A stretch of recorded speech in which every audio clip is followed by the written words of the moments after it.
Me llamo Isabel Nicholson. A los 27 años soy capitana del Ejército de los Estados Unidos. Me entrenaron para identificar al enemigo a kilómetros de distancia y analizar el engaño más sofisticado.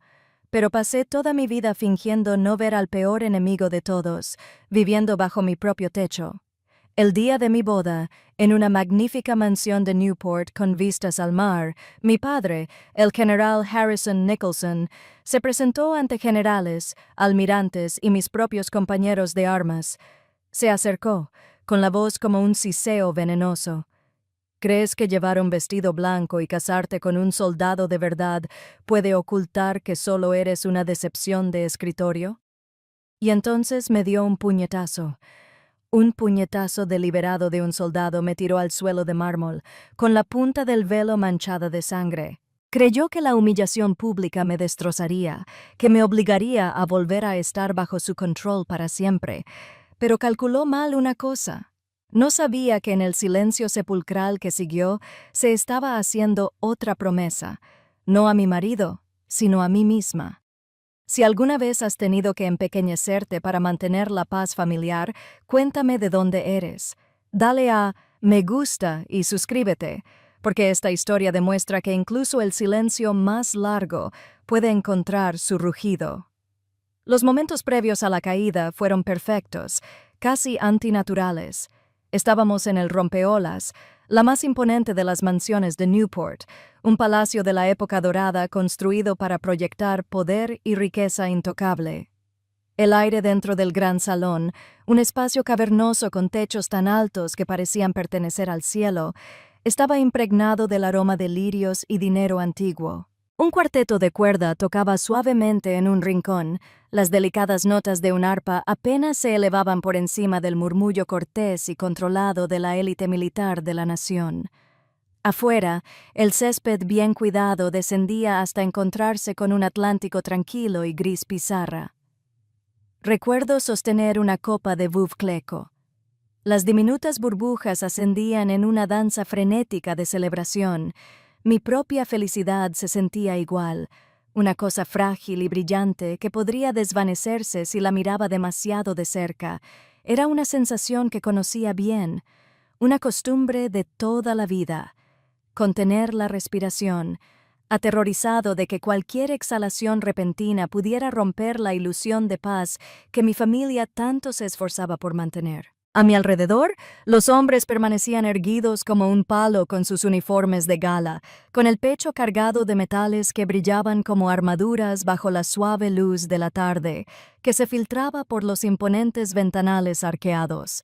Sus esposas, elegantes y aplomadas, se movían entre la multitud con gracia practicada.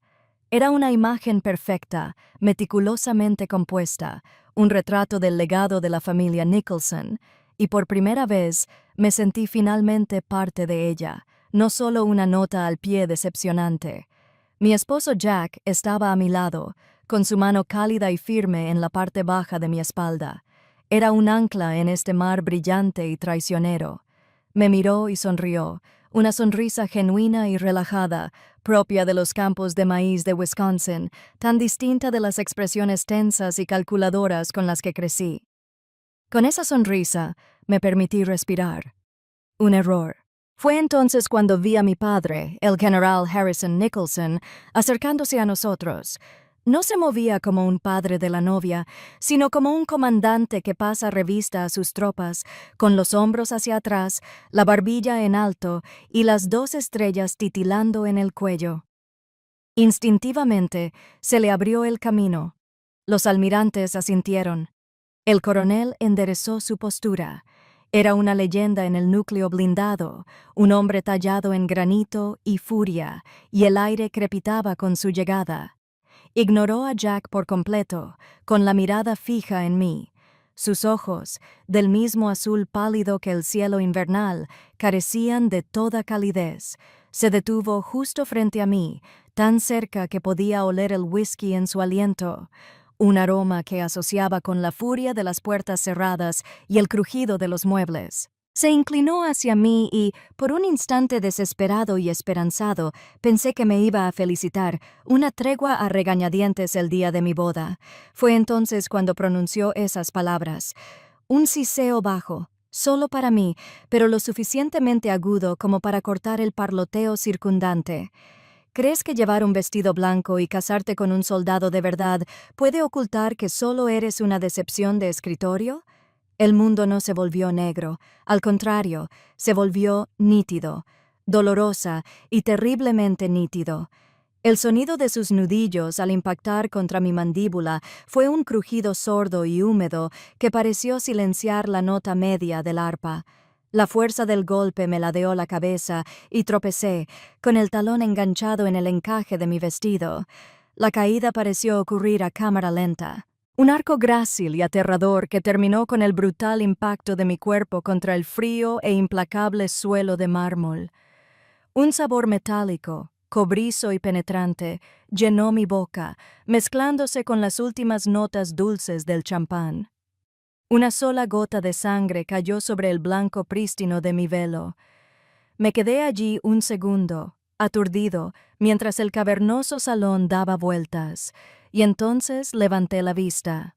Lo vi todo: los rostros, las bocas abiertas de asombro, los ojos desorbitados del personal de catering, las expresiones incómodas y doloridas de mis compañeros oficiales, y lo peor de todo, las miradas desviadas. El repentino e intenso interés en los zapatos, en el fresco de sellado, en cualquier cosa menos en ver a la hija de un general de 2 estrellas sangrando en el suelo de su propia recepción de boda. Estos hombres poderosos, hombres que momentos antes habían estrechado la mano de mi padre, eran ahora testigos silenciosos e inmóviles. Su silencio era un veredicto. En su mundo, el dolor de una hija era un asunto privado, una incomodidad que no valía la pena arriesgar el favor de un hombre como mi padre. Entonces, un destello de movimiento. Mi madre, el Eleanor, corría hacia mí, su vestido de seda susurrando sobre el mármol. Una esperanza desesperada y absurda me invadió el pecho. Mamá, ella me ayudaría, ella lo arreglaría. Me alcanzó, pero no se arrodilló, no me ofreció la mano. En cambio, sus dedos, fríos y afilados, se clavaron en mi brazo, con una fuerza férrea para levantarme. Su rostro era una máscara de pánico frenético, pero sus ojos no mostraban preocupación por mí, solo por la escena que estaba creando. Isabel, siseó, con la voz helada, ¿qué hiciste para que se enfadara tanto aquí precisamente? La pregunta me impactó con más fuerza que el puñetazo. Fue un golpe al alma, una puñalada limpia y precisa que me dio justo en el punto más vulnerable. No era una pregunta, era una acusación. Fue el tema de toda mi vida, el himno silencioso de nuestra familia. La ira de Harrison es una fuerza de la naturaleza. Tu deber es no provocarla. Si fallas, las consecuencias son solo tuyas. Con esa sola pregunta, confirmó todo lo que siempre había temido, que mi dolor no era nada comparado con la incomodidad de su ira. La traición fue absoluta. Pero entonces apareció otra presencia. Jack. Se arrodilló a mi lado, su cuerpo como un escudo sólido entre mí y la mirada horrorizada y crítica de la multitud. Me tocó suavemente la mejilla sana, su mirada escrutadora, llena de una furia que me inspiraba por completo. Me ayudó a ponerme de pie, su brazo como una banda de acero alrededor de mi cintura, sujetándome con firmeza mientras el mundo amenazaba con tambalearse de nuevo. No miró a mi padre con rabia. No gritó. Se arregló el uniforme, se irguió cuán alto era y encaró al general. Cuando habló, su voz no fue fuerte, pero atravesó el silencio sofocante del gran salón con la precisión del bisturí de un cirujano. General Nicholson, dijo con tono respetuoso pero firme. De conformidad con el artículo 128 del Código Uniforme de Justicia Militar, acaba de cometer una agresión contra un oficial subordinado. Hay más de 70 testigos presentes. El mundo que Jack había reorganizado en la recepción de la boda se había disuelto para cuando llegamos al hotel. La adrenalina que me había mantenido firme, que me había mantenido erguida y la mirada al frente, se desvaneció, dejando tras de sí un silencio hueco y vibrante.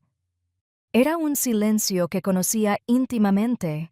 No era la ausencia de sonido, era una presencia, un manto denso tejido con todas las palabras nunca dichas, los elogios nunca dados, las disculpas nunca ofrecidas.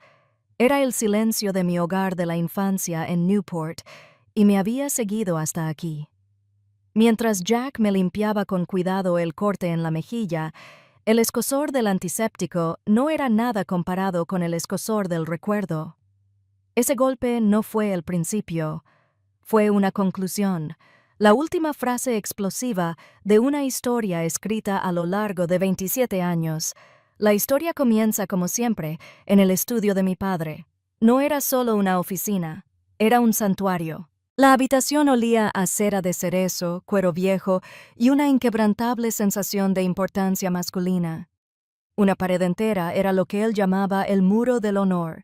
Era una exhibición meticulosamente organizada de toda su carrera, la medalla al servicio distinguido, la estrella de plata, fotografías enmarcadas de él con presidentes, sus diplomas. Era un testimonio de una vida llena de logros.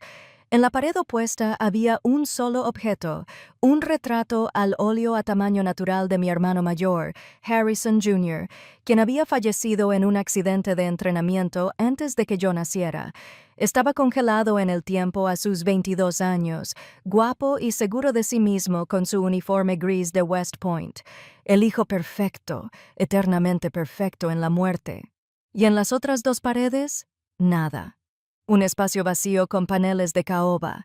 No había ninguna foto mía en mi graduación de la escuela de oficiales, ninguna copia enmarcada de mi título con honores de Georgetown, ninguna evidencia de que existiera una hija llamada Isabel. No solo fui ignorado en esa habitación, fui borrado. Toda mi vida fue un intento silencioso y desesperado de ganarme un solo centímetro de espacio en esas paredes para demostrar que era un sustituto digno del fantasma del cuadro. Mi mejor oportunidad, pensé, era West Point. Era su mundo, su alma mater. Si podía recorrer los mismos caminos, vestir el mismo uniforme gris, por fin podría ganarme su respeto. Trabajé sin descanso. Corrí hasta que me ardían los pulmones, estudié hasta que las palabras se desdibujaron en la página, practiqué para la entrevista de nominación al Congreso hasta que mis respuestas fueron impecables. La entrevista era con un senador de alto rango, un viejo amigo de mi padre. Estaba nervioso, pero preparado. Y entonces mi padre, que había insistido en estar allí, se inclinó hacia adelante con una sonrisa paternal. «Isabel tiene un corazón tierno, senadora», dijo con voz suave como el Borbón. «Quizás ese ambiente sea demasiado duro para ella». Sonó a preocupación, a amor paternal, pero fue un disparo certero. La expresión del senador cambió, un destello de duda apareció en sus ojos. Vi mi sueño morir en ese instante, matado por una sola frase cariñosa. Me llevó años comprender que no era protección, era sabotaje. Nunca quiso que fuera su igual. Quería que fuera un súbdito en su reino, no un aspirante al trono vecino. El rechazo a mi identidad se hizo más directo a medida que crecía. A los 16 años, descubrí la fotografía. Me encantaba la magia silenciosa del cuarto oscuro, la forma en que podía capturar un momento y retenerlo. Todo lo que quería para Navidad ese año era una cámara nueva, una Canon AE1 como la que usaba Annell Adams. La mañana de Navidad había una caja grande y pesada para mí debajo del árbol. Mi corazón latía con fuerza de esperanza. La abrí y se me cortó la respiración. Dentro había un juego de mancuernas de hierro fundido y un grueso libro de texto, el Manual de Campo de Contrainsurgencia del Cuerpo de Marines del Ejército de los Estados Unidos. Dentro había una tarjeta con la elegante caligrafía de mi madre. Era hora de centrarse en cosas más importantes. El mensaje era brutalmente claro. Mis pasiones, lo que me hacía ser yo, no importaban. Eran distracciones frívolas del único camino que él consideraba aceptable. Aún así, lo intenté. Me uní al ejército por un camino diferente. Elegí inteligencia militar, un campo que él despreciaba por considerarlo trabajo de oficina. Destaqué. El día que me ascendieron a capitán, la ceremonia de entrega de mi nuevo rango me pareció vacía sin ellos presentes. Llamé a casa desde mi oficina en Washington, D.C., con la voz llena de orgullo. «Papá, me ascendieron a capitán». Hubo una pausa, luego su voz, plana y sin impresionarse. «De acuerdo. Clic». Esa noche se cortó la línea. Me puse un vestido elegante y fui sola al Capitol Grill. Me senté en una mesa pequeña, pedí un filete de ternera en su punto y una copa de Cabernet Sauvignon, un vino carísimo que no podía permitirme. Brindé por mi reflejo en la ventana oscura. «Felicidades, capitán Nicholson», susurré. Nunca me había sentido tan orgulloso ni tan devastadoramente solo. Mis mayores logros eran fantasmas, celebrados solo por mí.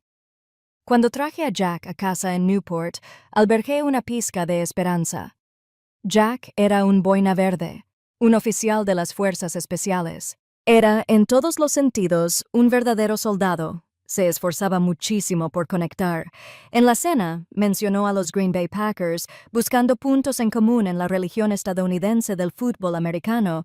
Mi padre lo interrumpió con un gesto despectivo. «En esta casa, señor Monroe», dijo, el señor, rebosante de condescendencia, «no hablamos de partidos, hablamos de guerra y legados».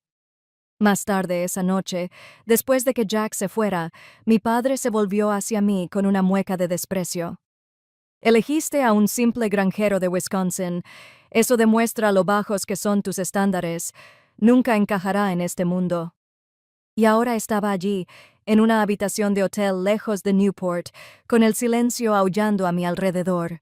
Mi vestido de novia, símbolo de un futuro que anhelaba con desesperación, yacía en el suelo, con el encaje blanco manchado de mi sangre. Me lo había quitado mecánicamente, mi cuerpo moviéndose en piloto automático.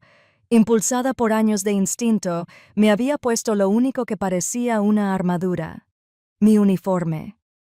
Me paré frente al espejo de cuerpo entero. La tela verde oscuro me resultaba familiar y extraña a la vez. Vi las barras plateadas de un capitán en mis hombros, la insignia pulida en mi cuello. Vi el reflejo de una mujer que había luchado por cada ápice de respeto que había recibido. Pero al ver el rostro cansado y magullado que me devolvía la mirada, una fría pregunta finalmente emergió de lo más profundo. ¿Este uniforme por el que luché tanto para ganarme, es una armadura que me protege o son solo los muros de una prisión que él construyó? La pregunta flotaba en el aire de aquella habitación de hotel estéril mucho después de haberla formulado. ¿Armadura o prisión? No tenía respuesta. El mundo que mi padre había construido era el único que conocía. Una semana después, me encontré en un avión descendiendo hacia un mundo que jamás hubiera imaginado. En el vuelo a Madison, había estado escuchando un podcast intentando acallar el ruido en mi cabeza. Era Beanie Brown. Recuerdo su voz, tranquila y firme, diciendo: «La vulnerabilidad no es debilidad, es nuestra mayor medida de valentía». Las palabras me resultaron extrañas, como un idioma que nunca me habían enseñado. En mi mundo, la valentía consistía en ocultar la vulnerabilidad, no en aceptarla. Al aterrizar las ruedas de las llanuras, lo primero que noté fue el verde puro e imponente. No era el verde cuidado y sobrio de las fincas de Newport, era un verde salvaje, extenso e imperturbable de campos de maíz que se extendían hasta el horizonte bajo un cielo inmenso. Cuando se abrió la puerta de la cabaña, el aire que entró era diferente. Estaba limpio y olía a tierra húmeda y plantas en crecimiento. Sentí como si respirara de verdad por primera vez en 27 años. Me esperaban en la puerta, no con gestos corteses ni apretones de manos vacilantes, sino con los brazos abiertos. La madre de Jack, Carol, una mujer con arrugas de expresión alrededor de los ojos y flores espolvoreando sus vaqueros, me abrazó con un aroma a canela y seguridad. No fue el abrazo frágil y ligero de mi madre, fue un abrazo realmente firme y envolvente. El padre de Jack, Frank, un hombre alto y tranquilo con manos curtidas por décadas de trabajo, simplemente puso una mano grande y cálida sobre mi hombro y me apretó suavemente. Fue un gesto que decía más que 1000 palabras vacías de bienvenida. En ese pequeño aeropuerto regional, rodeado de la genuina calidez de la familia Monroe, me sentí como un extraterrestre que pisaba por primera vez un planeta amigable. El silencio de Frank fue lo primero que realmente me inquietó. Era un hombre de pocas palabras, y mi cuerpo, condicionado por años de convivencia con mi padre, interpretó automáticamente a un hombre tranquilo y poderoso como una amenaza. Pasé el primer día con los nervios de punta, esperando que se rompiera el silencio para el inevitable juicio o crítica. Pero nunca llegó.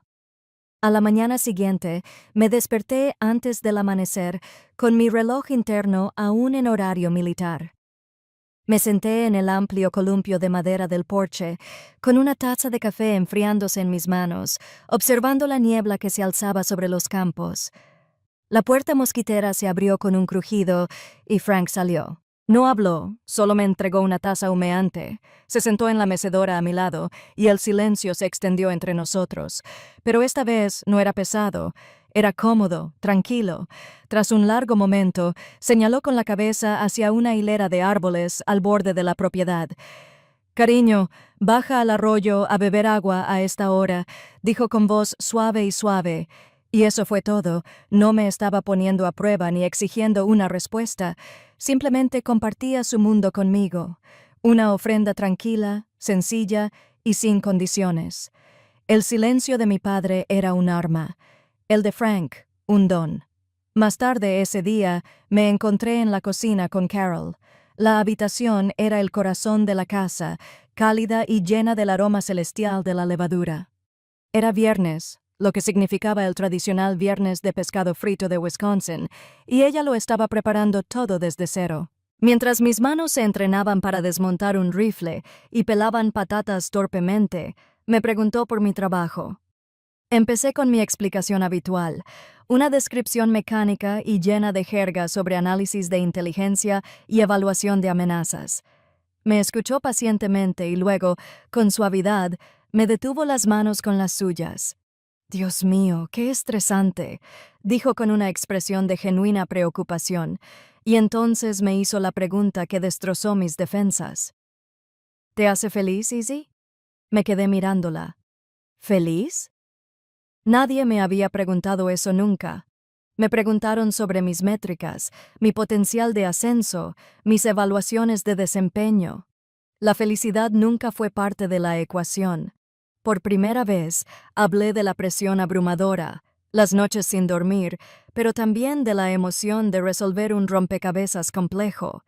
Hablé no como el capitán Nicholson, sino como yo mismo. Mientras hablábamos, ella estaba preparando un tazón de masa madre.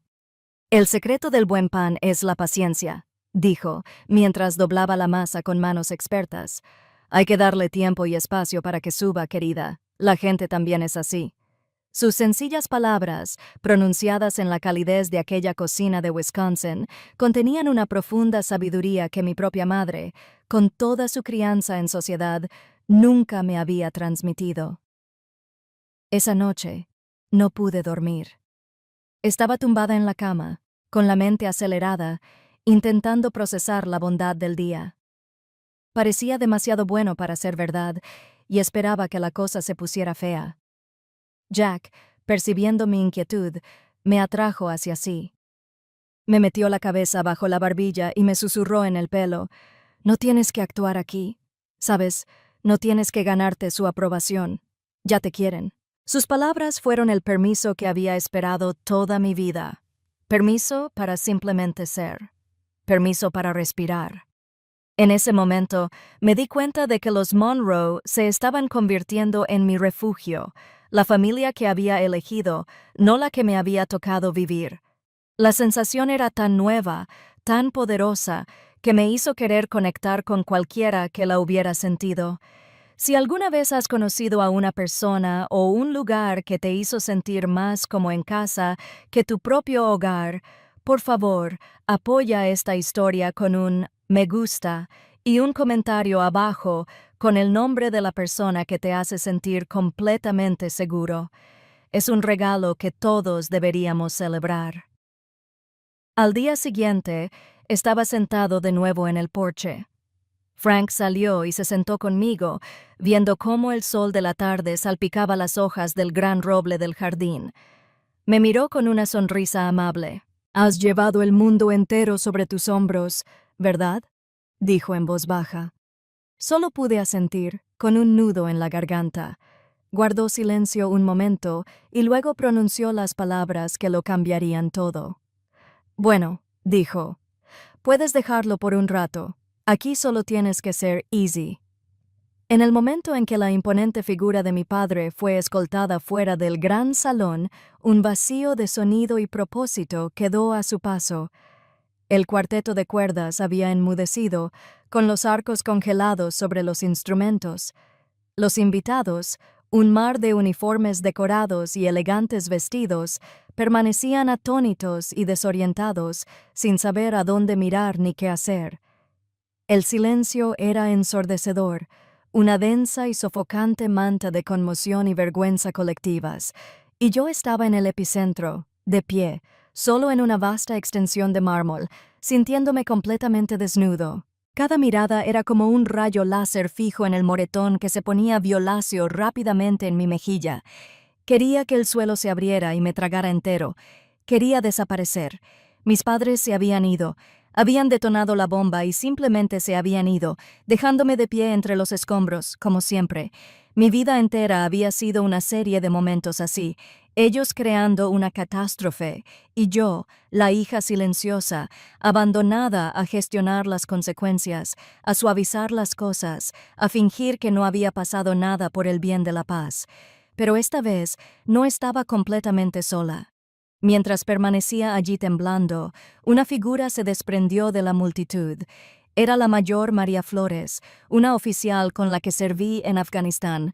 Era dura, sensata, una mujer que se había ganado su rango con determinación e inteligencia. Caminó directamente hacia mí, con el rostro de una determinación severa. No me dijo ni una palabra, ni me preguntó si estaba bien. Simplemente se quitó la chaqueta de su uniforme de gala, la que tenía la hoja de roble dorada de un mayor sobre los hombros, y la colocó sobre mis hombros desnudos. La lana era cálida contra mi piel fría. Se inclinó hacia mí, su voz, un ancla baja y firme en el caos arremolinado. «Estoy aquí», susurró. Vi. Dos simples palabras, pero lo eran todo. En una sala llena de gente que había decidido apartar la mirada, una persona había visto. Una persona estaba dando testimonio. El peso de su chaqueta me hacía sentir como un escudo, y por primera vez en mi vida sentí la fuerza de la solidaridad, un vínculo silencioso y poderoso que no tenía nada que ver con la sangre. Justo entonces, Jack regresó. Pasó junto a los atónitos invitados, con la mirada fija solo en mí. No dijo, «Lo mataré». Ni siquiera, «¿Estás bien?». Hizo algo mucho más poderoso. Se arrodilló ante mí, allí mismo, sobre el frío suelo de mármol, tomando mis manos temblorosas entre las suyas. Su agarre era suave pero firme, asentándome. Me miró directamente a los ojos y en los suyos no vi compasión, sino un reflejo de mi propia fuerza. Y entonces hizo la pregunta que lo cambió todo. «¿De verdad?», dijo con voz tranquila pero clara. «¿Qué quieres hacer ahora?». La pregunta me impactó como una bocanada de aire fresco después de estar sumergida. Toda mi vida había sido una serie de órdenes, expectativas y deberes. Me decían qué estudiar, qué ponerme, quién ser. En una crisis, me decían cómo reaccionar, cómo sentirme, cómo arreglar el desastre. Nadie, ni una sola vez, me había preguntado jamás qué quería. El poder de esa simple pregunta, la autonomía que me devolvió, fue asombroso. Era oxígeno, Miré el rostro de Jack, tan lleno de confianza y respeto. Miré a María, quien me dedicó un gesto firme, casi imperceptible. Miré hacia las grandes puertas por las que mi padre había desaparecido, dejando un rastro de destrucción a su paso. Había querido arruinar este día, destrozarlo por completo, de modo que no tuviera más remedio que arrastrarme de vuelta a él, destrozada. Quería demostrar que aún le pertenecía. Las palabras de Beanie Brown resonaron en mi mente desde el vuelo. Puedes elegir la valentía o la comodidad, pero no puedes elegir ambas. Huir era un consuelo. Esconderse era un consuelo, pero era el consuelo de una jaula. El coraje me impulsó a mantenerme firme justo allí, en medio de mi propia boda, hermosa y destrozada. Respiré hondo, estremeciéndome. «Quiero casarme contigo», susurré. Las palabras parecían frágiles, pero ciertas. Una sonrisa se dibujó en los labios de Jack. No era una sonrisa feliz. No había alegría en ella. Era una sonrisa de determinación pura e inquebrantable. Se levantó, me apretó la mano y se giró hacia el desconcertado y eficiente sacerdote católico que parecía haber presenciado un exorcismo. La voz de Jack resonó, clara y autoritaria, llenando el silencio del pasillo. «Padre, estamos listos para empezar». Fue el pistoletazo de salida de mi revolución. Nuestra noche de bodas en una suite del Hotel Viking no se parecía en nada al cuento de hadas que alguna vez imaginé. No hubo romance, ni champán, ni risas. Solo una bolsa de hielo de la máquina expendedora del hotel, un paracetamol y un profundo silencio compartido. Jack fue increíble. Sin decir palabra, me ayudó a quitarme el pesado vestido que ahora parecía un disfraz de otra vida. Me sentó frente al espejo del tocador y, con infinita paciencia, empezó a quitar las docenas de horquillas que sujetaban mi intrincado peinado. Sus manos grandes y hábiles, las manos de un soldado, trabajaban con una delicadeza increíble, con cuidado de no tirar ni causarme más dolor. No llenó el silencio con promesas vacías ni promesas de venganza. Simplemente se quedó. Simplemente estaba presente, una fuerza serena y firme en la silenciosa oscuridad de la habitación. Y mientras estaba allí sentada, sintiendo cómo la tensión de mi cuero cabelludo se liberaba con cada alfiler que me quitaban, tuve una repentina y desgarradora revelación. Durante 27 años, tras cada uno de los ataques de ira de mi padre, los objetos del trono, los portazos, los ataques verbales, siempre me habían dejado sola para que recogiera los pedazos en silencio, para calmarme, para reconstruir mi propia identidad destrozada. Esta noche, por primera vez, alguien me acompañaba en silencio. Alguien compartía el peso, y me di cuenta de que eso significaba más que cualquier otra cosa.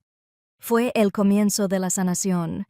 Durante 3 días reinamos la paz. Nos habíamos escapado a una pequeña cabaña aislada enclavada en las montañas Blue Ridge de Carolina del Norte para pasar lo que quedaba de nuestra luna de miel. El aire era fresco y olía a agujas de pino y tierra húmeda. Nuestros únicos vecinos eran las antiguas montañas brumosas que se extendían en interminables olas azul grisáceas. No había señal de celular, ni wifi, ni mundo exterior. Hacíamos senderismo durante el día y nos sentábamos junto a una fogata crepitante por la noche, bebiendo vino tinto barato en tazas de café. El moretón en mi mejilla comenzaba a desvanecerse, pasando de un morado impactante a un verde amarillento modelado. Por primera vez, sentí que el nudo de ansiedad en el estómago, un compañero que había tenido desde la infancia, comenzaba a aflojarse. Empezaba a creer que una vida diferente era posible. El cuarto día, tuvimos que ir en coche al pueblito más cercano a comprar provisiones. Era un lugarcito encantador con una sola calle principal, una tienda de abarrotes y un restaurante de aspecto acogedor. Mientras caminábamos de vuelta al coche, mi teléfono, que había estado en un silencio absoluto durante días, cobró vida de repente al conectarse a una antena de telefonía móvil. Me llegó un aluvión de notificaciones, y entonces empezó a sonar. La pantalla se iluminó con una sola palabra: mamá. Al instante, la pieza se hizo añicos. El aire limpio de la montaña se sentía denso y me costaba respirar. El nudo en el estómago volvió a apretarse, esta vez con la fuerza brutal de un torniquete. Sentí como si me hubieran lanzado un rollo de alambre de púas en las entrañas. Jack vio mi expresión y me apoyó una mano en el brazo para tranquilizarme. Respiré entrecortadamente y respondí, forzando un tono neutro. Hola, mamá. Isabel, cariño. Ay, gracias a Dios. He estado muy preocupada por ti. Su voz era un río de cálida miel, impregnada de una preocupación fingida que me hizo rechinar los dientes. Esta fue su primera jugada, la diseñada para hacerme sentir culpable, para presentarla como la madre cariñosa y a mí como la hija desconsiderada. Estoy bien, mamá. Simplemente no tuvimos servicio en la cabaña. Claro, claro, susurró. Bueno, me alegro mucho de que estés bien. Tu padre. Bueno, lamenta profundamente cómo se agravaron las cosas. Ya sabes cómo es. La presión de su carrera, la ceremonia. Solo quiere lo mejor para ti, cariño. Solo que le cuesta demostrarlo. Sentí una oleada de ira familiar. Estaba reescribiendo la historia en tiempo real. No. Se arrepiente de haberte dado un puñetazo en la cara, pero lamenta cómo las cosas se intensificaron, como si fuera un suceso pasivo y desafortunado, como el mal tiempo en lugar de un acto de violencia deliberado. Ella lo estaba incriminando como la víctima, un hombre agobiado por la presión, un padre cuyas intenciones amorosas simplemente fueron malinterpretadas. El puñetazo en sí había sido completamente borrado de su narrativa. Intenté contraatacar, con la voz ligeramente temblorosa. «Mamá», me agredió delante de todos. No fue una escalada. Fue... Me interrumpió. Su tono cambió instantáneamente de dulce a gélido. «Isabel, no te pongas dramática. Fue un malentendido, y sabes que siempre has sido demasiado sensible. Avergonzaste a tu padre delante de todo su mundo, armaste una escena realmente humillante, y ahí estaba, gaslighting básico. Fue mi culpa. Mi reacción fue el problema, no su acción. Mi sensibilidad fue el problema, no su puño. Mi vergüenza hacia él fue el delito, no su agresión». Por un momento, sus palabras casi surtieron efecto. Toda una vida de condicionamiento me gritaba que cediera, que me disculpara, que suavizara las cosas. ¿Estaba siendo demasiado sensible? ¿Reaccioné exageradamente? La niebla vertiginosa y desorientadora de la duda comenzó a apoderarse de mí. Apreté el teléfono con más fuerza, con los nudillos blancos. «No», dije la palabra, que me sonaba extraña. «No, no armé una escena». Fue él. El silencio al otro lado de la línea fue frío y absoluto. Había roto la regla tácita. Me había negado a aceptar la culpa. Cuando volvió a hablar, toda pretensión de calidez se había esfumado. Su voz era plana, cortante y peligrosa. «Tu padre ha dedicado toda su vida a forjar su nombre, su reputación», dijo. Cada palabra era un dardo bien dirigido. No puedes destruir eso por un pequeño resentimiento. La familia es más importante que las emociones de una persona. Isabel, ya deberías saberlo. Sentí náuseas. La familia, no un grupo de personas que se amaban y se protegían, sino una marca, una reputación, una entidad más valiosa que la seguridad de su propia hija. Y entonces llegó el golpe devastador final, el jaque mate. «Jack tiene una carrera muy prometedora por delante», dijo con la voz ahora peligrosamente baja. «Un oficial de las fuerzas especiales, mucho potencial. Sería una lástima que algunos comentarios desfavorables de un general de 2 estrellas llegaran a su expediente permanente. No querrás ser responsable de eso, ¿verdad, Isabel?» La amenaza era inconfundible, envuelta en el guante de terciopelo de la preocupación maternal. Tenía como rehén al futuro de mi esposo. Se me revolvió el estómago. Esta fue la manipulación definitiva, obligándome a elegir entre mi dignidad y la carrera del hombre que amaba. Fue cruel y brillante, y por un momento casi me destrozó. Pero entonces algo más surgió entre el miedo y las náuseas. Era una claridad fría y dura, una rabia tan pura que sentía hielo en las venas. Nunca se detendrían. Usarían a cualquiera y a cualquier cosa para mantener el control. Jack era solo la siguiente herramienta, la siguiente palanca a accionar, y no dejaría que lo tocaran. Mi propia voz, cuando la encontré, temblaba, pero era clara, era firme, era una voz que ella nunca antes había oído. Nunca, dije, en voz baja y precisa. Llámame y amenaza a mi marido otra vez. Esta conversación se acabó. Y por primera vez en 27 años, le colgué a mi madre. El clic del teléfono al desconectarse fue el sonido más fuerte que jamás había oído. Era el sonido de una cadena al romperse. Esa noche, de vuelta en la cabaña, dormir fue imposible. El silencio de las montañas, que había sido tan apacible apenas unas horas antes, ahora se sentía pesado, cargado de amenazas tácitas. Las últimas palabras de mi madre resonaban en mi cabeza. Un círculo vicioso de veneno envuelto en terciopelo. No querría ser responsable de eso, ¿verdad? El miedo era un compañero familiar. Había sido el fondo de mi infancia, un zumbido constante y sordo en el fondo de mi vida. Miedo al temperamento de mi padre, miedo a la desaprobación de mi madre, miedo a no ser lo suficientemente bueno. Conocía su sabor, su textura, pero esta noche algo nuevo se agitaba junto a él. Una rabia fría y dura. Era diferente de la ira ardiente e impotente que había sentido antes. Esta era una ira clarificadora, una ira que disipaba la niebla de confusión y dudas. Me di cuenta, con una certeza que me heló la sangre, de que nunca se detendrían. Este no era el final. Era solo su siguiente táctica. Si cedía, si enterraba esto por el bien de la carrera de Jack, nos poseerían a ambos. Jack se convertiría en la nueva correa que usarían para controlarme. El ciclo de abuso simplemente encontraría una forma nueva y más insidiosa. Lo miré, durmiendo plácidamente bajo la tenue luz de la luna que se filtraba por la ventana, con el rostro relajado y libre de la fealdad del mundo. Confiaba en mí, y protegerlo, ahora lo entendía, significaba protegerme a mí misma. Significaba quemar todo el sistema podrido hasta los cimientos.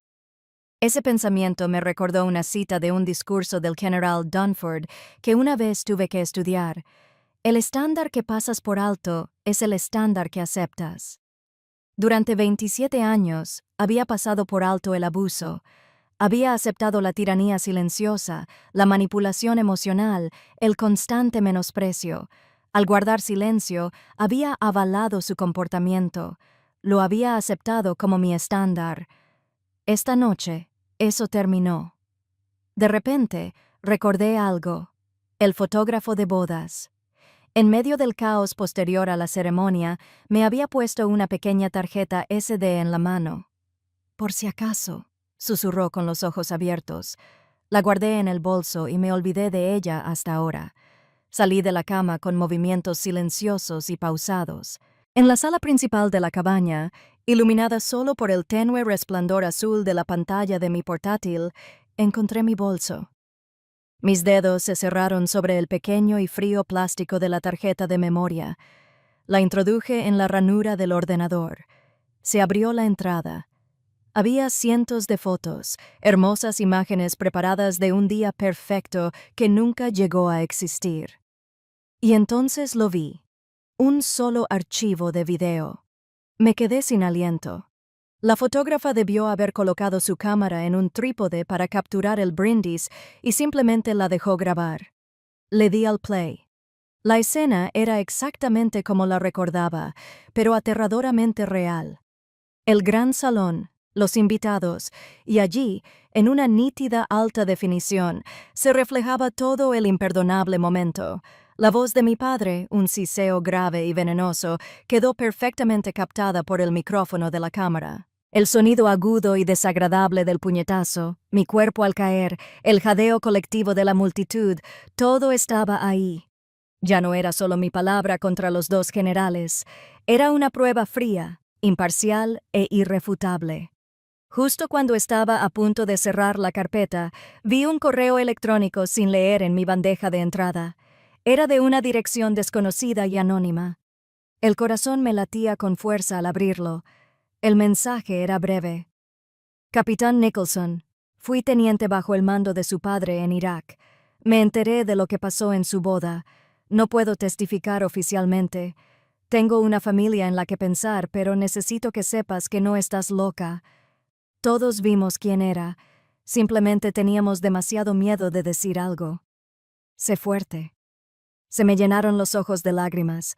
Fue un mensaje de absolución y condenación al mismo tiempo. Confirmó que no era la hija demasiado sensible, y confirmó el aterrador y trascendental poder del hombre contra el que tuve que luchar. Con una renovada determinación, abrí un documento en blanco. Empecé a escribir. Pero no escribía como Isabel, la hija destrozada. Escribía como el capitán Nicholson, un oficial de inteligencia. Mi entrenamiento tomó el control. Redacté un MFR formal, un memorando para el registro. Detallé los hechos y solo los hechos. Fecha.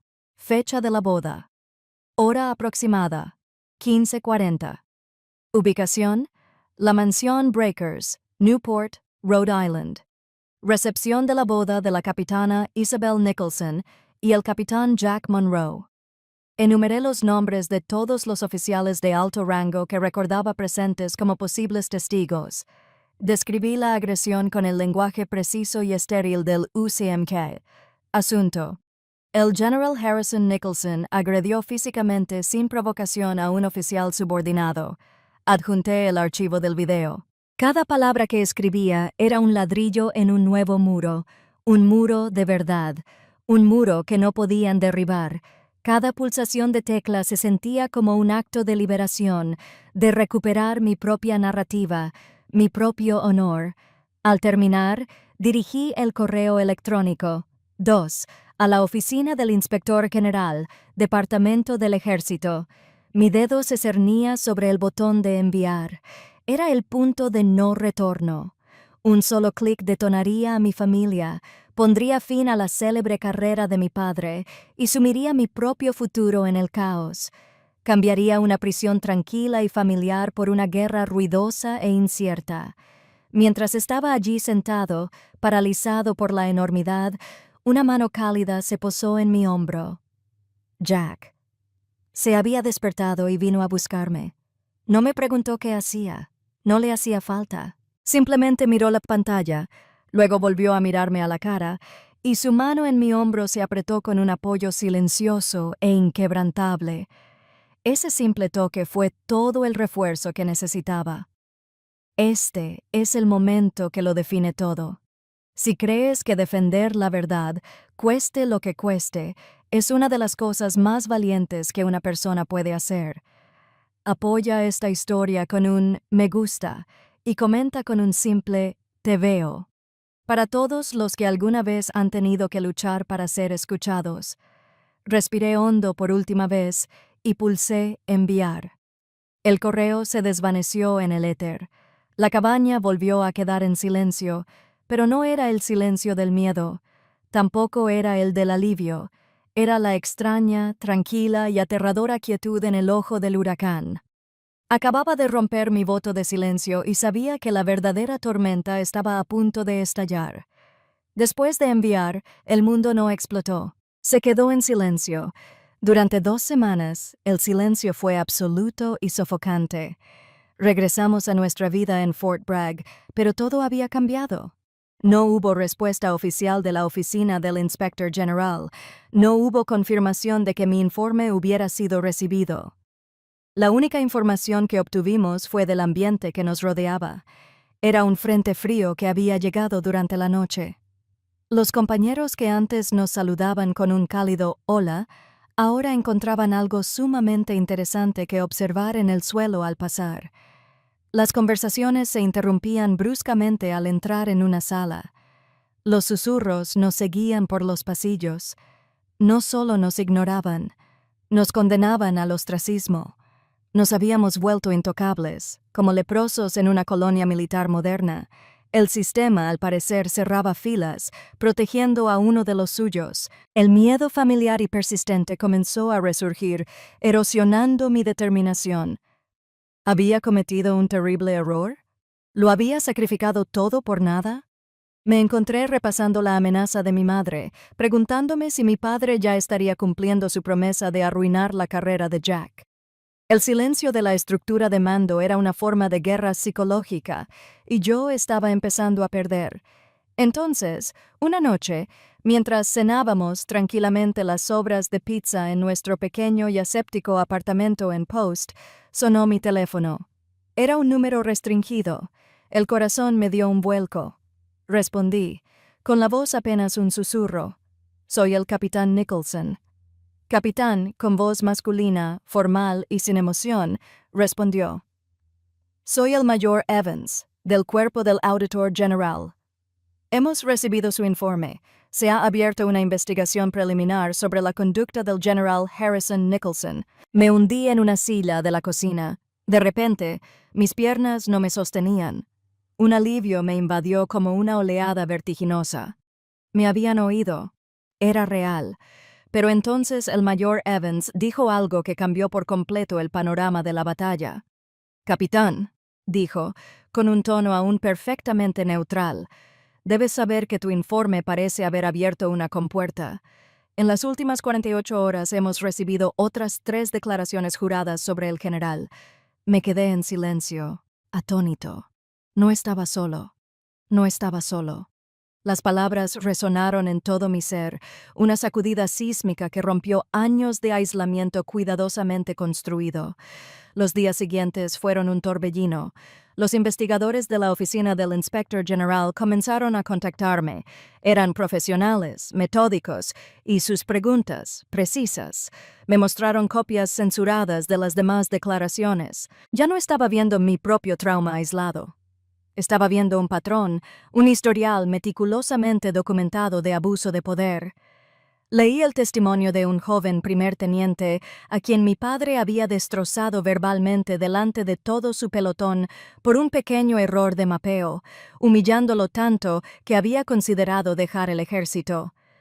Leí el declaración de una especialista en logística, sargento de primera clase, a quien se le habían negado sistemáticamente ascensos tras informar de una discrepancia en sus vales de viaje.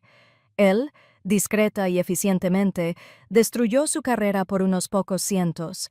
Leí sobre sus furias volcánicas, los objetos arrojados a su oficina, las amenazas, la intimidación. Era como mirar los fragmentos de un espejo roto y en cada pieza rota veía el reflejo de mi propio dolor. Siempre pensé que yo era el único blanco de sus guerras privadas. Lo cierto era que había dejado un campo de batalla de soldados destrozados a su paso. La historia más impactante provino de una coronel retirada. Había estado a punto de ascender a general de brigada hacía una década. En una reunión de planificación, discrepó respetuosamente con mi padre sobre un punto estratégico. Él no discutió, simplemente sonrió. Semanas después, una evaluación de desempeño negativa que citaba su incapacidad para trabajar como parte de un equipo de mando apareció misteriosamente en su expediente, lo que prácticamente anuló sus posibilidades de ascenso. Se lo contó a los investigadores, con la voz temblorosa por una década de rabia contenida. Guardé silencio durante 10 años porque pensé que era el precio de la supervivencia. El capitán Nicholson me mostró el verdadero precio de ese silencio y ya no estoy dispuesto a pagarlo. Mi único acto de desafío se convirtió en un catalizador. Les dio a otros el coraje para salir de las sombras. Fue un efecto dominó, una reacción en cadena de verdades que, una vez iniciada, no se podía detener. Una semana después, nos asignaron una abogada militar del cuerpo de JAG. La conocimos en una pequeña oficina sin ventanas. La mayor Hanna Rotova no era una presencia cálida ni tranquilizadora, era aguda, intensa, con una mirada inteligente que parecía traspasarte. No perdía el tiempo en palabras amables. Nos lo explicó con crudeza e inflexibilidad. El general Nicholson no se rendirá sin más, dijo con voz nítida. Va a usar toda su influencia, todos sus contactos, para pintarte como una mentirosa. Una hija inestable y vengativa con un hacha que afilar. Intentará desacreditarte, humillarte y quebrarte en el estrado. Se inclinó hacia adelante, mirándome fijamente. Nuestra lucha no se trata solo de demostrar su culpabilidad, se trata de defender tu reputación. A partir de ahora ya no eres la víctima, eres el testigo principal en una batalla legal. Necesitas estar preparado. ¿Lo eres? Sus palabras fueron como un jarro de agua helada. No me ofrecía consuelo, me ofrecía una misión, me entregaba un arma y una estrategia. Me sacaba del papel de hija herida y me colocaba en el que mejor conocía, un soldado preparándose para la lucha. Sí, señora, dije con voz firme y clara. Estoy lista. Unos días después, llamó. Es oficial, dijo, con un tono serio. El comandante general ha revisado la investigación preliminar. Ha determinado que hay pruebas creíbles para proceder. Se ha programado una audiencia del artículo 32. Se ha establecido la firmeza del asunto. Esto ya no es un drama familiar, es un procedimiento legal formal. Se estaba preparando el escenario para una confrontación y el telón estaba a punto de levantarse. La audiencia del artículo 32 se celebró en Fort Myer, Virginia, en una sala de audiencias formal que parecía más bien un tribunal. El espacio estaba diseñado para intimidar.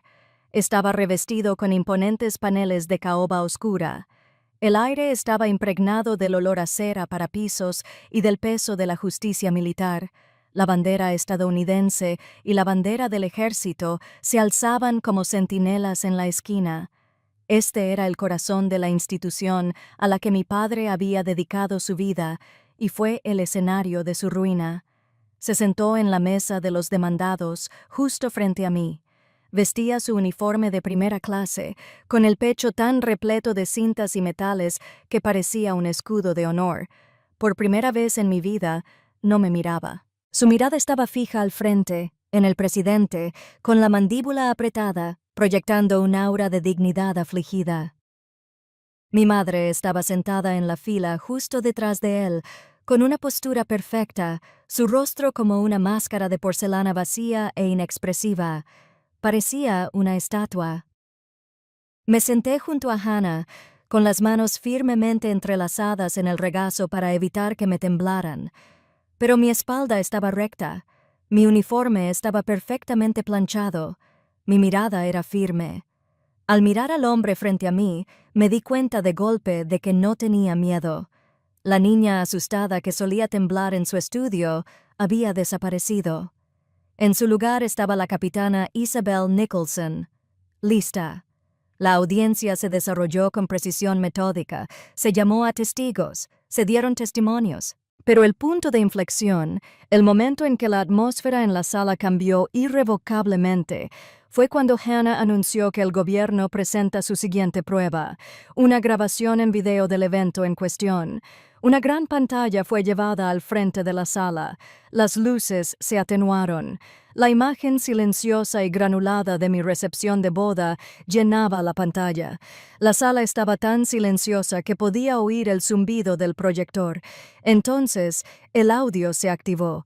La voz de mi padre, un siseo venenoso, claro como una campana en la habitación silenciosa, la decepción del escritorio, el crujido seco y desagradable del impacto, mi propio jadeo de asombro al caer.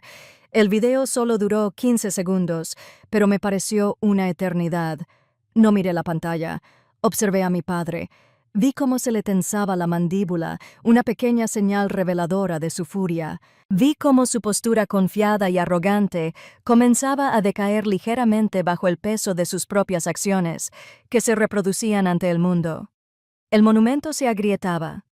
Cuando se encendieron las luces, el presidente, un coronel de rostro severo, se quedó mirando la pantalla en blanco durante un largo rato. El video lo había dicho todo. Entonces me tocó testificar. El abogado civil de mi padre, un traje caro de un bufete de Washington, D.C., se me acercó con una sonrisa condescendiente. Claramente, buscaba la imagen de la hija histérica. Capitán Nicholson, empezó, con la voz impregnada de falsa compasión. ¿No es cierto que usted y su padre siempre han tenido una relación difícil?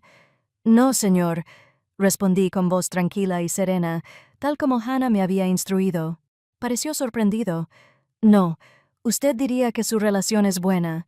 Yo lo calificaría de abuso, señor. Un murmullo recorrió la sala. La sonrisa del abogado se desvaneció. Intentó una táctica diferente. ¿No es cierto, capitán, que siempre ha estado algo celoso del legado de su padre?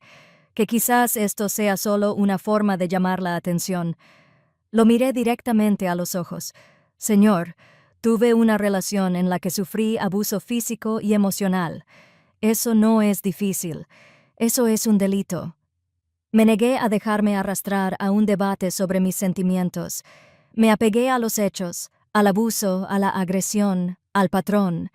Sus intentos de pintarme como una mujer emotiva y poco fiable se estrellaron contra el muro frío y duro de mi porte militar.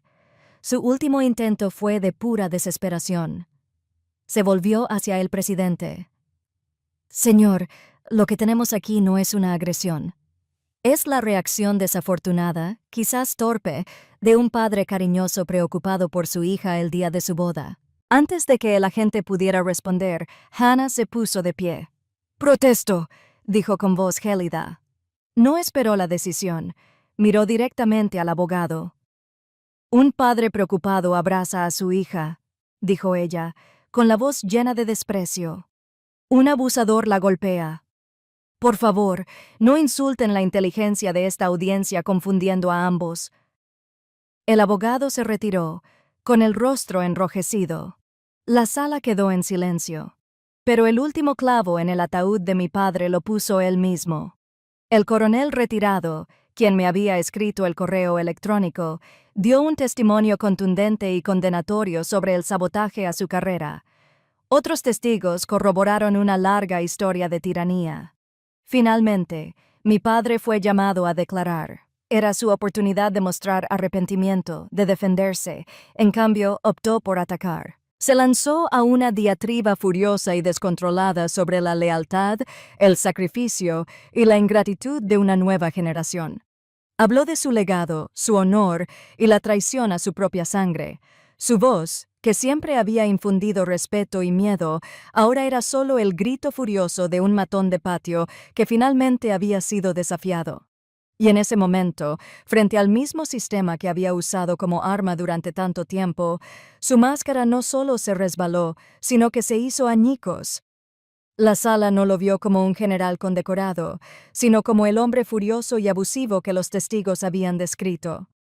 Vieron al hombre del video. Entonces comprendí que no lo habían vencido ni mi testimonio ni los demás. Lo había vencido su propio reflejo. Lo había deshecho lo único que jamás pudo controlar, su verdadero yo. Tras su despedida, hubo un breve receso. No lo vi salir de la habitación. La siguiente vez que lo vi fue solo en una fotografía días después. Era una foto oficial estéril que mostraba a un hombre al que apenas reconocí, de pie estoicamente mientras otro oficial le quitaba con cuidado y metódicamente las 2 estrellas plateadas del cuello. El monumento finalmente había caído. El veredicto final no llegó con un estallido, sino con un correo electrónico discreto y formal. Mi padre sería retirado a la fuerza, despojado de una estrella, una mancha pública e indeleble en un historial impecable. La guerra había terminado. Yo había ganado. Pero no me sentía vencedor. No hubo una oleada de euforia ni un puño triunfal. Solo había un vacío profundo y abrumador. Esa noche, Jack me encontró sentada en el suelo de nuestra sala a oscuras, mirando fijamente una pared vacía. No dijo nada, simplemente se dejó caer en el suelo a mi lado. Su presencia firme me reconfortó. Tras un largo silencio, hablé. Mi voz sonaba oxidada y extraña. Pasé toda mi vida luchando en una guerra que nunca elegí, y ahora que terminó, no sé qué hacer con la paz. Era un dolor extraño. Lamentaba la pérdida de la lucha misma, porque durante tanto tiempo la lucha fue todo lo que tuve. Me había definido. Sin la sombra amenazante de mi padre contra la que luchar, ¿quién era yo? Una semana después llegó una carta. El sobre era de cartulina gruesa color crema, del tipo que le gustaba a mi madre. Mi nombre estaba escrito en la portada con su perfecta y elegante cursiva. Por un fugaz e ingenuo instante, sentí un destello de esperanza. Quizás era esto: la disculpa, el reconocimiento, la rama de olivo. La abrí. La carta tenía 5 páginas. Cada línea estaba escrita con su impecable caligrafía y ni una sola palabra era una disculpa. Fue una obra maestra de rabia narcisista, un relato detallado de su propio sufrimiento. Escribió sobre la vergüenza que había soportado, la humillación de enfrentarse a sus amigos en el Newport Country Club. Escribió sobre cómo yo, egoístamente, había destruido el apellido familiar, un apellido que generaciones habían forjado. Se pintó a sí misma como la víctima definitiva, una esposa leal cuya vida había sido arruinada por su hija ingrata y destructiva. El último párrafo fue el que finalmente me destrozó. «Solo puedo esperar», escribió, «que un día, cuando tengas tu propia familia, finalmente entiendas el verdadero costo de tu egoísmo. Quizás entonces sientas una fracción del dolor que me has causado». Dejé caer la carta de mis dedos. Y por primera vez desde que comenzó todo este calvario, lloré. No eran las lágrimas ardientes y furiosas del pasado, sino un sollozo profundo, doloroso y desgarrador. No lloraba por sus palabras de odio, lloraba por la madre que nunca tuve, lloraba por la niña que llevaba dentro y que nunca dejó de esperar que algún día, si era lo suficientemente buena, lo suficientemente inteligente y lo suficientemente callada, su madre finalmente la vería. La protegería por fin. Esa carta fue la brutal confirmación final de que la mujer que había anhelado simplemente no existía. Estaba de luto por la muerte de una ilusión a la que me había aferrado durante 27 años. Cuando por fin cesaron las lágrimas, una extraña calma me invadió. Recogí la carta, entré en la cocina y la sostuve sobre el fregadero de acero inoxidable. Saqué un encendedor del cajón de herramientas y prendí fuego a una esquina de la gruesa cartulina. Observé cómo las llamas consumían sus elegantes y hirientes palabras, convirtiéndolas en cenizas negras y enroscadas. No era un acto de ira, era un ritual, un funeral por una esperanza que debía morir para que yo finalmente pudiera vivir. La puerta a esa parte de mi vida, decidí, estaba cerrada para siempre. Las semanas siguientes fueron tranquilas y reflexivas. El ruido de la batalla había desaparecido, y en la quietud, Jack y yo empezamos a hablar del futuro como nunca antes. Una noche, sentados en nuestro pequeño balcón, viendo cómo el atardecer teñía el cielo de Carolina del Norte de tonos naranjas y morados, Jack me hizo una pregunta sencilla.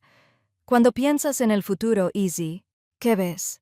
Cerré los ojos intentando imaginarlo y, por primera vez, la imponente y opresiva sombra de mi padre desapareció. El espacio que había ocupado en mi mente durante tanto tiempo estaba vacío. Pero también vi el uniforme, vi la rígida estructura del ejército, las reglas, las normas, la constante necesidad de demostrar mi valía en un sistema que había moldeado toda mi vida adulta. «¿Sabes?», dije lentamente, mientras la idea se formaba a medida que hablaba. «El ejército me dio tanto, me dio un propósito, una estructura, me dio a ti, pero también era su mundo. Lo seguí, intentando ganarme su respeto. Creo que necesito encontrar mi propio mundo».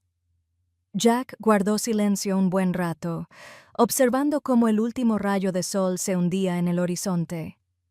Luego se giró hacia mí, con el rostro serio en el crepúsculo. «Iré contigo a donde sea», dijo. Simplemente, la idea, una vez expresada en voz alta, echó raíces. La idea de dejar el ejército me aterraba. Era la única identidad que había conocido aparte de la de Nicholson, pero también fue emocionante. Nuestra decisión de presentar la renuncia no fue una huida, fue una decisión consciente de abandonar el camino que nos habían elegido y empezar a forjar uno nuevo. Pensé en mi uniforme colgado en el armario. Había sido mi armadura durante tanto tiempo, un caparazón protector que había construido a mi alrededor. Me había mantenido a salvo, pero también me había contenido. Ahora, se sentía demasiado apretado, demasiado restrictivo. Me impedía respirar, crecer. Quitarlo por última vez no sería una rendición. Sería el acto final de liberación, reclamar mi autonomía, no solo de mis padres, sino de todo el sistema que nos había definido a ambos. Era hora de descubrir quién era Isabel sin la armadura. Encontramos nuestro mundo en un pequeño pueblo a las afueras de Madison, Wisconsin. Compramos una modesta casa de campo con un amplio porche y suficiente terreno para un jardín extenso y caótico. Por primera vez, la vida no se trataba de sobrevivir, se trataba de cultivar. Descubrí una alegría sencilla y profunda al hundir las manos en la tierra oscura y fértil. Al observar cómo las tomateras trepaban por sus estacas, su aroma intenso y verde en el aire húmedo del verano. Encontré paz en el ritual de un café matutino en el columpio del porche, observando el amanecer sin el temor habitual de lo que pudiera deparar el día. Aquí no había minas terrestres ni emboscadas, solo el ritmo tranquilo y constante de una vida en construcción. En el viejo granero, Jack creó un pequeño taller de carpintería. El sonido de su sierra cortando madera, el golpeteo rítmico de un cincel, se convirtió en la banda sonora de nuestro nuevo comienzo. Él creaba cosas, muebles hermosos, sólidos y funcionales. Era lo opuesto a la vida que habíamos dejado atrás, una vida de destrucción y de construcción. Aquí estábamos construyendo. Unos meses después de mudarnos, visitamos el refugio de animales local.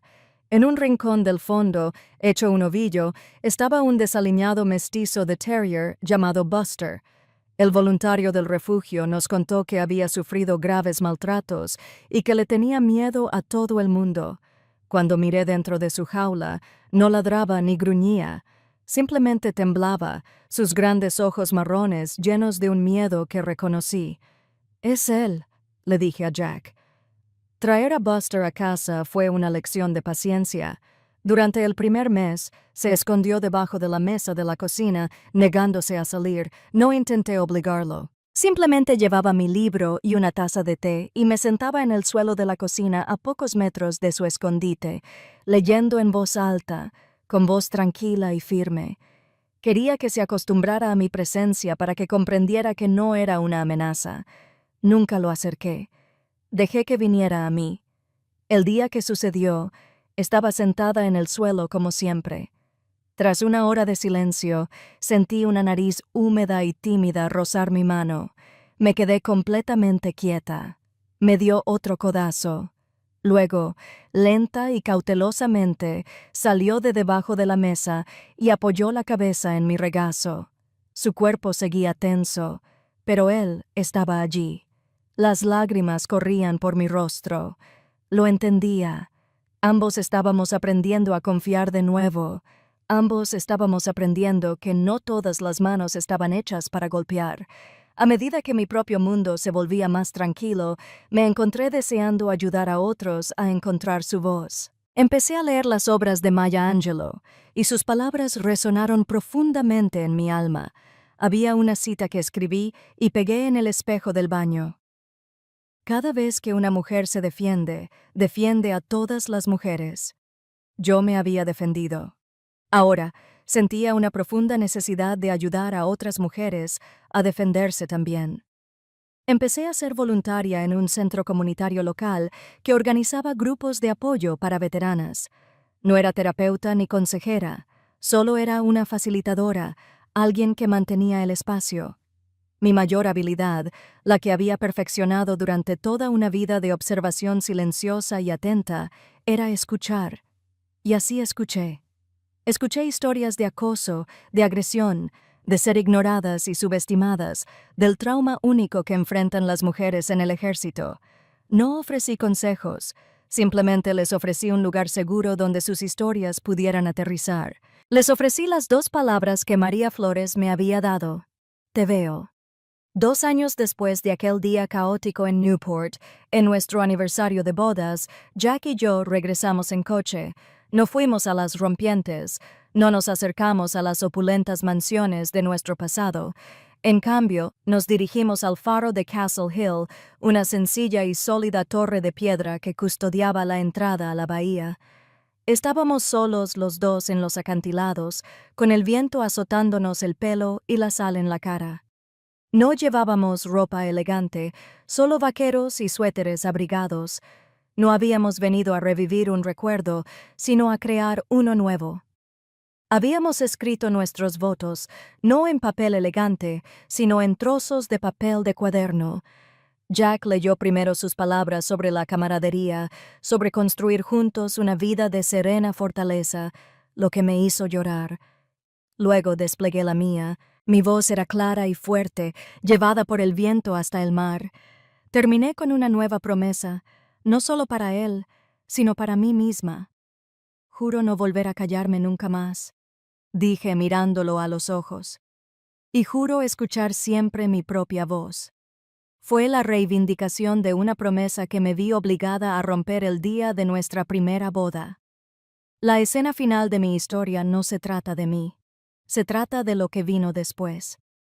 Unos meses después, estaba sentado en el círculo del centro de veteranos. Una joven, ex-marine, que llevaba semanas sin decir ni una palabra en el grupo, se aclaró la garganta de repente. La sala quedó en silencio, al principio, con vacilación, y luego, con creciente confianza, empezó a contar su historia. No la interrumpí. No le di ningún consejo. Simplemente me quedé allí sentada, escuchando. Asentí. Le ofrecí el espacio, creando un círculo de seguridad donde su verdad finalmente pudiera ser escuchada. Mientras hablaba, una pequeña sonrisa silenciosa se dibujó en mis labios. Una sonrisa no de victoria, sino de paz, de plenitud. Había encontrado mi mundo, y en este mundo había construido un mundo de mañanas tranquilas, perros rescatados y círculos de mujeres fuertes. Ya no me estaba sanando solo a mí misma, estaba ayudando a otros a emprender su propio camino hacia el amanecer. Mi historia surgió al amanecer, pero sé que para muchos el amanecer aún está amaneciendo. La lección más importante que aprendí es que nuestras voces, por muy silenciosas que sean, tienen poder cuando finalmente decidimos usarlas. Este canal es un espacio para historias como esa, historias de fortaleza, supervivencia y la valentía silenciosa que se necesita para sanar. Si crees en el poder de estas historias, suscríbete y forma parte de nuestra comunidad. Comparte esto con alguien que necesite recordar que su voz también importa. Gracias por escuchar.